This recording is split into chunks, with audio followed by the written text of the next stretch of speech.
ایک چھوٹے سے گاؤں میں مسجد تھی جہاں کے امام صاحب بڑے نیک اور محبت کرنے والے تھے۔ بچے اکثر نماز کے بعد مسجد میں جمع ہو جاتے۔ ایک دن نماز مغرب کے بعد مولوی صاحب نے بچوں کو اپنے پاس بلایا اور مسکرا کر کہا، میرے پیارے بچوں، کیا تم جانتے ہو کہ نماز کیوں پڑھتے ہیں؟ بچوں نے ایک دوسرے کی طرف دیکھا اور ایک بچہ بولا، جی مولوی صاحب، یہ اللہ کا حکم ہے۔ مولوی صاحب خوش ہو کر بولے، بالکل درست، نماز ہمارے ایمان کا ستون ہے۔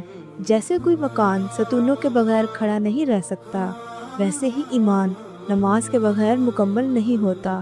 پھر انہوں نے آہستہ آہستہ سمجھایا، نماز ہمیں وقت کی پابندی سکھاتی ہے۔ صبح سویرے فجر کی نماز سے دن کی ابتدا ہوتی ہے۔ دوپہر میں ظہر ہمیں مصروفیت سے روک کر اللہ کی یاد دلاتی ہے۔